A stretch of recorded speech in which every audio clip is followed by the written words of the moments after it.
welcome to the Meaningful Work Matters podcast. I'm your host, Andrew Soren, founder of Eudaimonic by Design. On this podcast, we'll dive into the world of meaningful work, explore its complexities, and examine its impact on people and the organizations they're a part of. Each episode features insightful conversations with cutting-edge experts who are successfully navigating the challenges of meaningful work.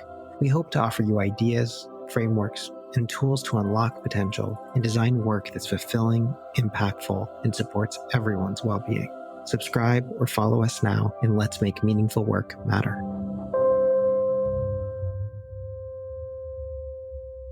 Mijeong Kwon, it is so wonderful to have you on the podcast today. Thank you so much for being here. I just recently read your Discerning Saints paper and just fell in love with it. So I'm very excited for us to be able to talk through it and some of your other research today. Maybe we can just start by if you can briefly introduce yourself and tell us what your connection to the field of meaningful work is. Sure. Well, thank you so much for inviting me today to this podcast. It is my pleasure to be here. My name is Mijeong Kwon, and I am an assistant professor at the University of Colorado Denver Business School. And my research is about the moralization of intrinsic motivation, as I call it. And I believe this is what we are going to discuss today, right? That is correct. That is correct. The moralization of intrinsic motivation. Now, I've heard you sum that up by basically talking about the fact that the more people love their work, the more they see it as a moral imperative. Can you just help us unpack what that might mean? Yes. So my whole research and my dissertation is about what I call as the moralization of intrinsic motivation. So what is moralization of intrinsic motivation? Basically, I found that some people attach positive values to intrinsic motivation. And when you are intrinsically motivated, you are working because you find working itself satisfactory. You might think that your work is really enjoyable, you just like your work, or your work gives you a lot of challenging opportunities for you to grow at work. However, when you are moralizing intrinsic motivation, now this intrinsic motivation is turning into a value.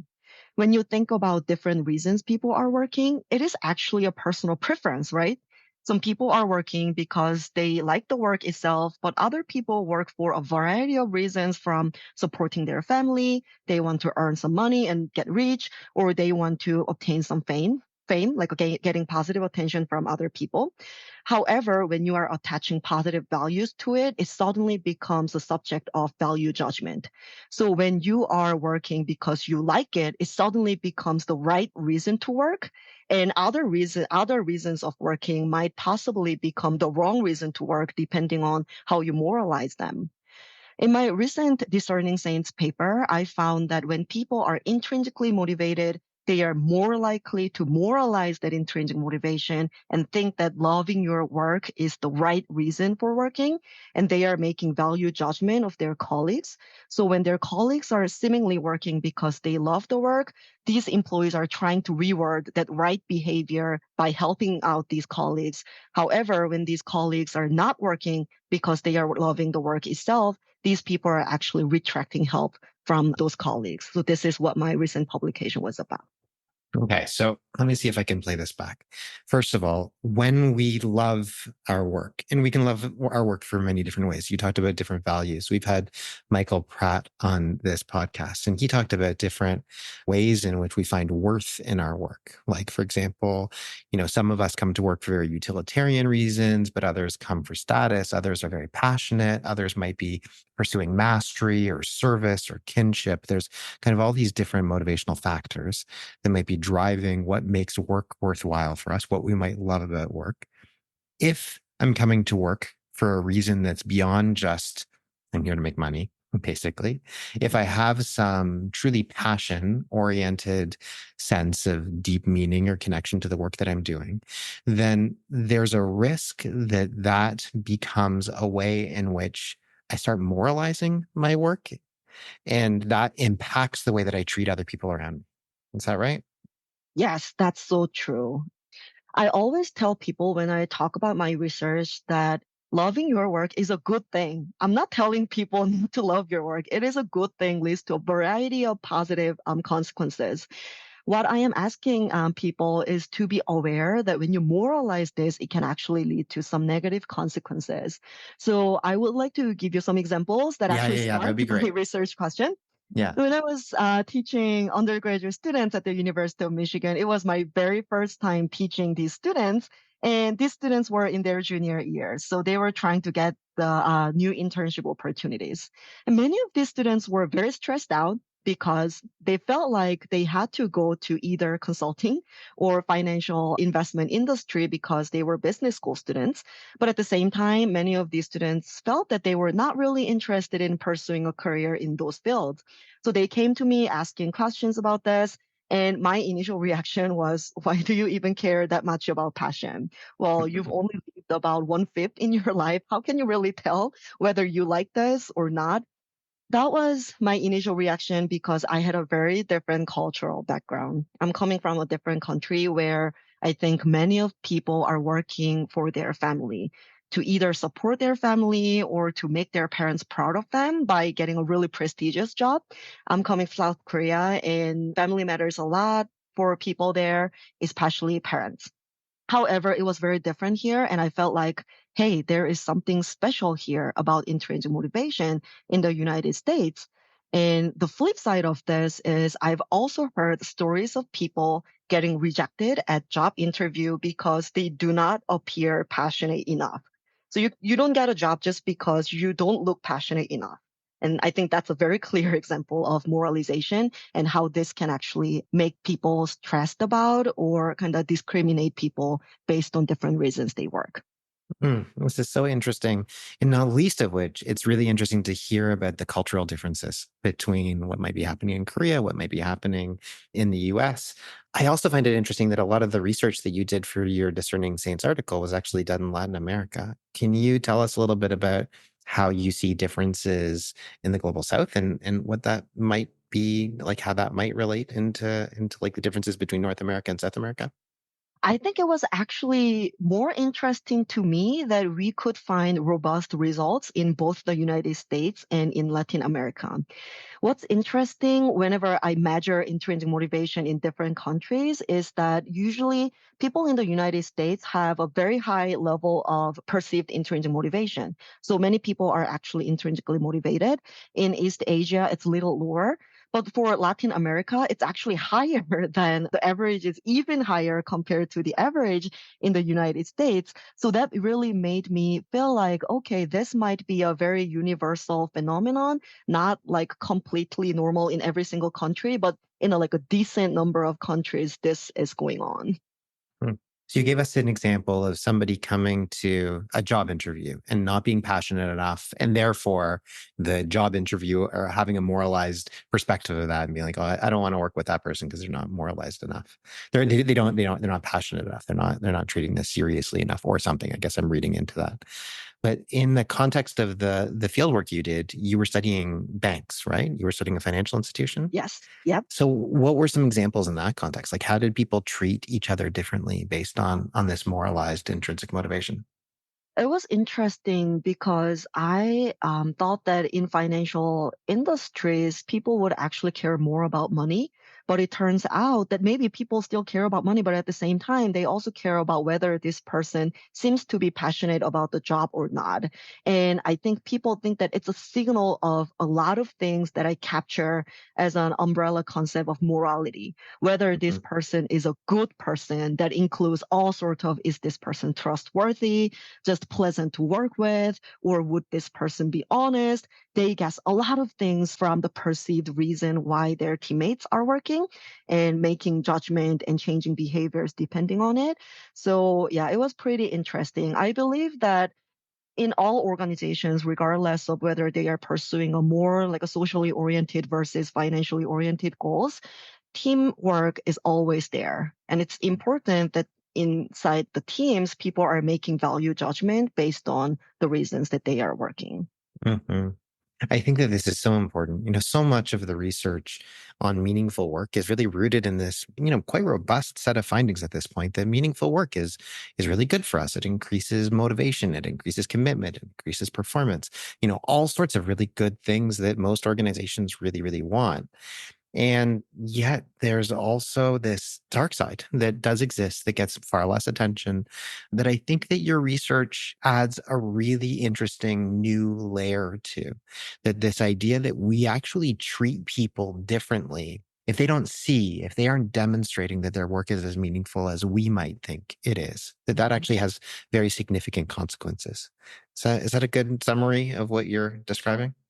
Yes, and I would happy to give you a summary of my another paper, a theory paper on the topic, the moralization of intrinsic motivation, where I discuss a variety of positive and negative outcomes of this phenomenon. Yeah. So what are you seeing? What do you see in that? Yeah, so I will first discuss the negative outcomes because I'm pretty sure we are also going to discuss positive outcomes. So when people moralize intrinsic motivation and they think that intrinsic having intrinsic motivation is the right reason to work, it has some negative consequences for these people themselves. For example, when people are moralizing intrinsic motivation, it could actually lead to a sense of guilt when they think they cannot maintain that intrinsic motivation. The truth is nobody can love their work to the maximum extent all the time. So we all have the time we feel like, oh, like I just don't like to work today. And recently I feel like I'm not really enjoying my work. We all have those periods of times. But when you are moralizing intrinsic motivation, it leads to the value judgment of yourself that, oh, why I cannot really love my job? Does this suggest something about myself that I am not a good enough employee? Like, should I consider a different work? And to me, it sounds like a necessary stressor, especially when these people are doing a decently good job at their work. And this moralization of intrinsic motivation makes them stressed out. Another important consequence of the moralization of intrinsic motivation is that it leads to what we call as the neglect of security concerns. And by this, we mean that people might ignore what brings them stability in their life. So I'll give you two examples. Let's say here is a student and she's really, really good at consulting, but she chose to go to a different industry because she thinks she doesn't like consulting and she believes that she should work for something that she loves. Later, she might figure out that she's not really good at what she chose, which might actually decrease her intrinsic motivation and leads to all this sense of guilt that I just mentioned. And another example is that when people are really intrinsically motivated into one task, they tend to ignore and neglect other uninteresting tasks. So this is not my research. This is another recent publication.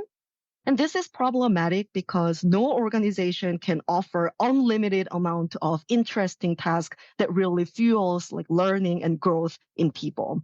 And organizations actually have a lot of routine tasks that's always the same, but it just keep the organization going. And if employees are ignoring these types of tasks, who's going to like run this organization?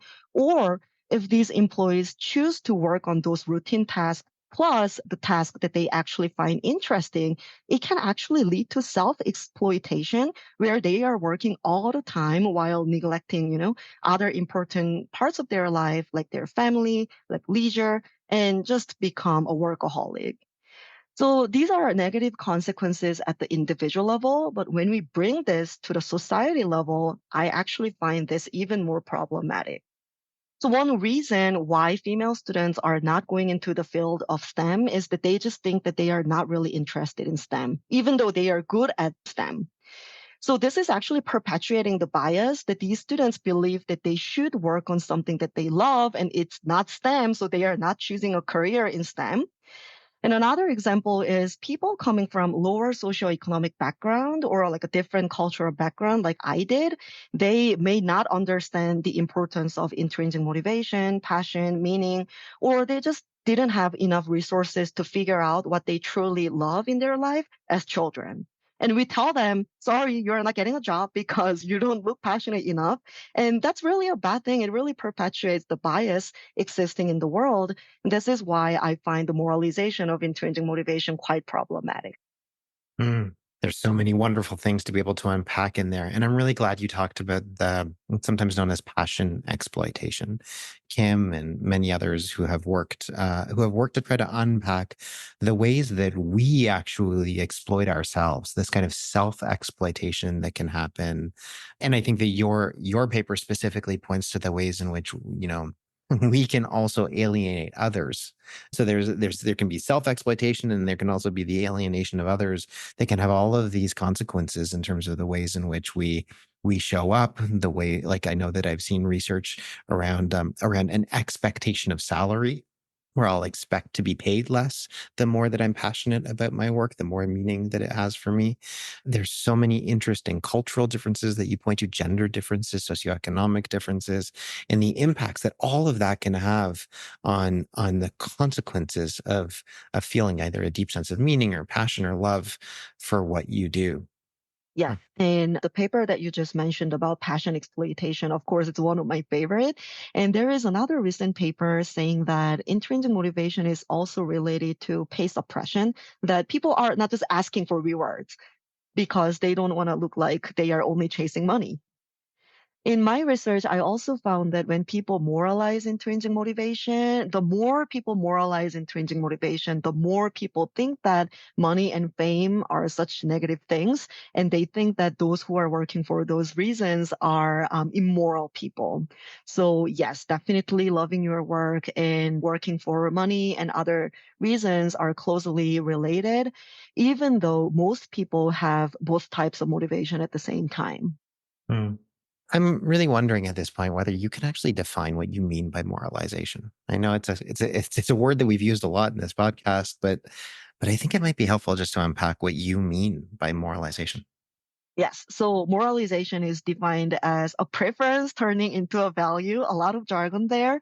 But basically, as I mentioned, when you think about why people are working, it's a preference. It's something that I can choose. And if I want to work for a job that I love, I can do it. If I want to find joy in other parts of my life and just work for the money, it's also my preference.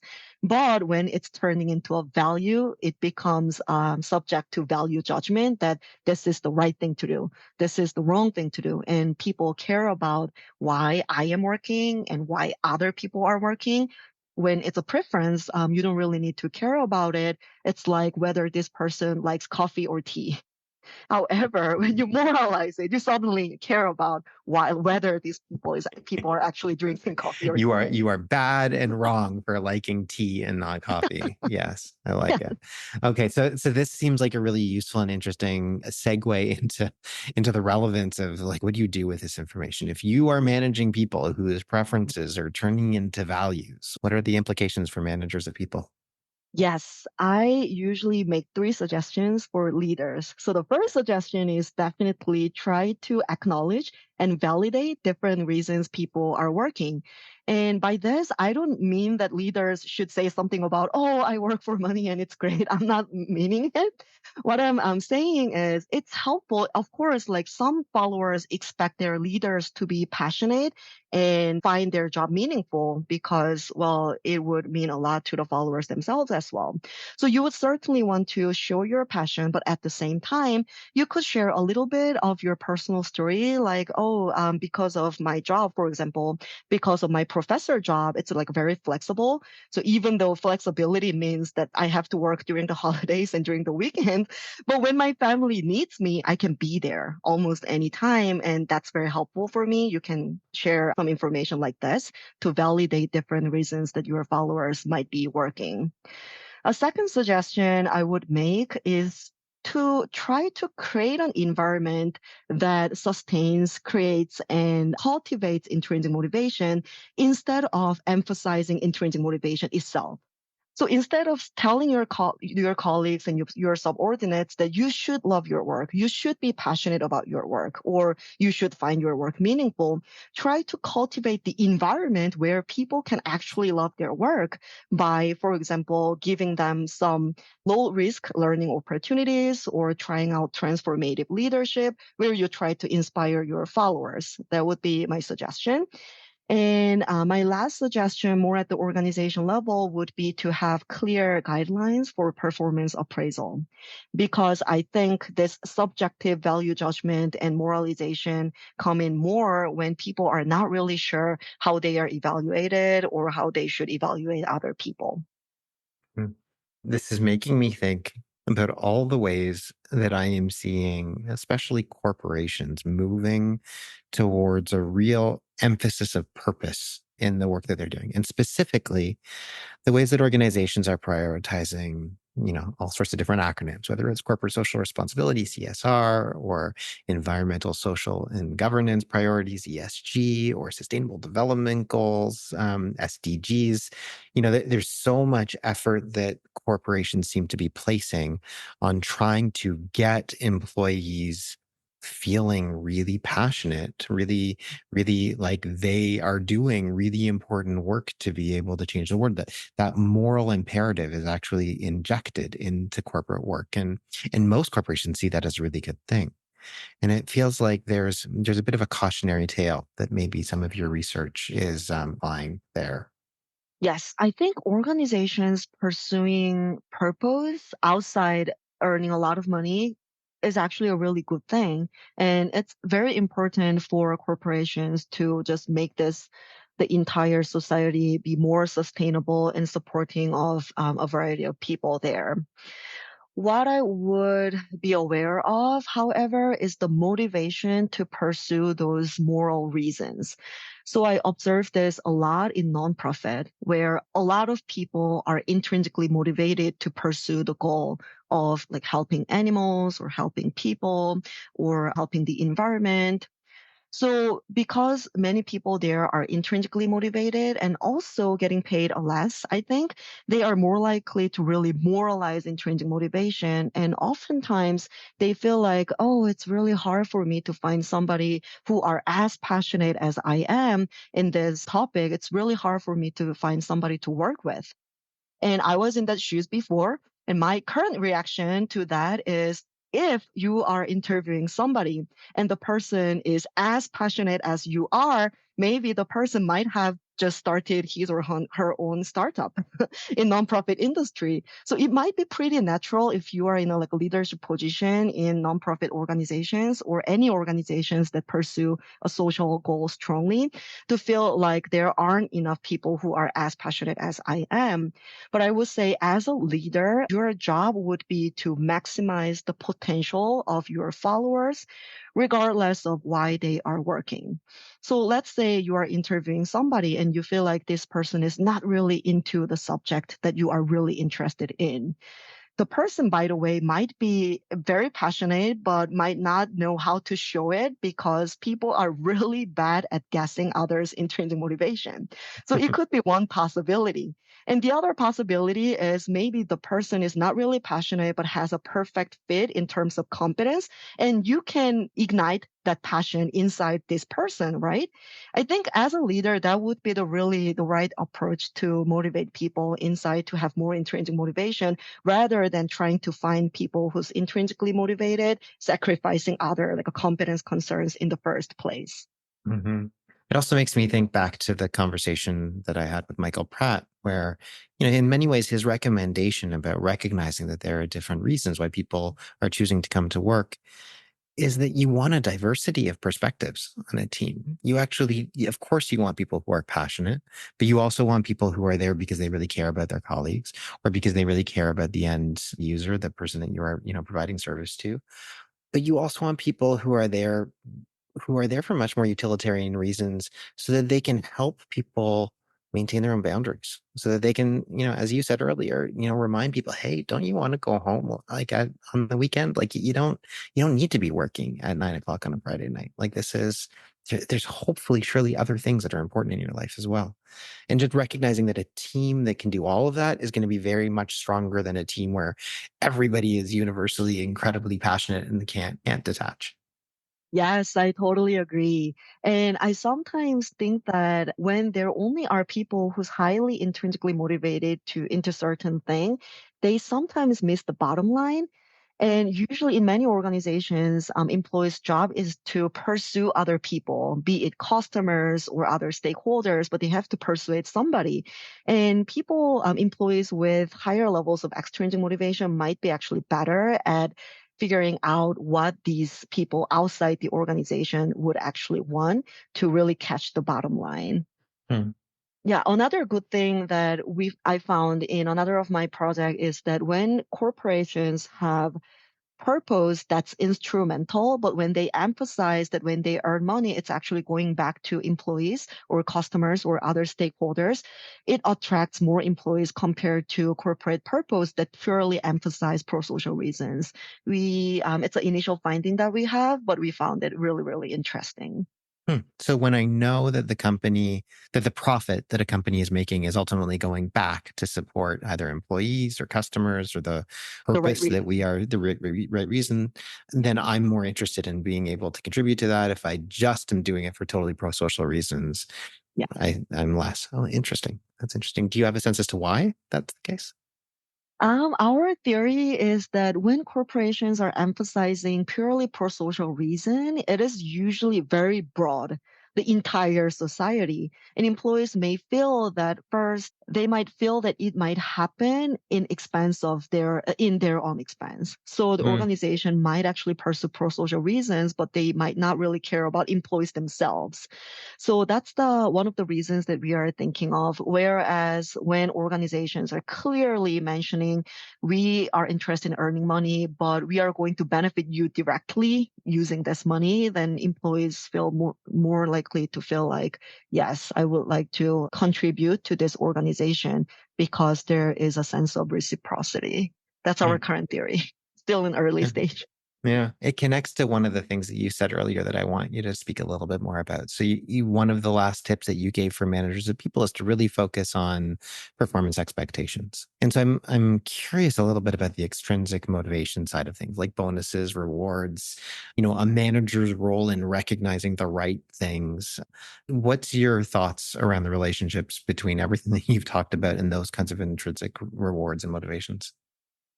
Yeah, okay. So before discussing this, I would like to acknowledge that the moralization of intrinsic motivation has positive outcomes. For example, when people moralize intrinsic motivation, they are more likely to have intrinsic motivation because they think that it's the right thing. And at the organization level, as a leaders, they will try to cultivate others' intrinsic motivation to spread the gospel of having intrinsic motivation. However, what I would like to say related to your question is that moralization almost always is a coin with two sides. So when there is a positive outcome, there is negative outcome. It is very difficult to only get the positive outcome of any type of moralization. So for the leaders, I would say just think about different reasons people are working in a neutral way. Just avoid the moralization, have a really clear guidelines to reward people and give the external rewards they actually deserve. And but do not really try to moralize extrinsic motivation too, because that also leads to negative consequences. I would say just acknowledge that people are working for a variety of reasons almost simultaneously, and have a really clear guidelines for external rewards so that people do not really guess and feel like, oh, do I have to work until like 10 p.m. to show my passion? Do I have to work in the weekends to look like intrinsically motivated? Because I think that really harms everybody. Let's bring this back to neutral. I feel like you've just summed up possibly the entire theme of this whole entire podcast series, which is all of these really great things sometimes have their dark sides, and that we need to be able to go into the world of work with an understanding of complexity that one size fits none. One size fits none. You need multiple perspectives. You need to be able to hold multiple perspectives as to what's going to work for some, will not work for others, and the real role of a true leader in an organization is understanding how do I navigate that complexity for the people who are standing right in front of me, accomplishing the things that they're trying to accomplish today. Yes, I think the neutral view is really the central in my argument. And it is very important because recently I feel like I am observing the positive moralization of money and fame. So usually money had a very negative connotation, I think, in the United States that people say, don't chase money. But then as people realize the moralization of intrinsic motivation going on, and not all people agree with it, so instead they are sticking to something different. Like you should earn money. The reason that we are working is to earn money. And that's the like moralization of extrinsic motivation. And I feel like that is not the right path that we want to go. We would rather want to neutralize this and as again acknowledge and validate different reasons people are working to create a more inclusive workplace. Hmm. Minjung, is there anything else that you think that I should have asked you today about the topic of meaningful work? No, I think we've discussed everything. Well, this is wonderful. Thank you so much for sharing your wisdom today, for sharing your insights. If people want to learn more about the work that you're doing, is there anywhere that you'd recommend them going?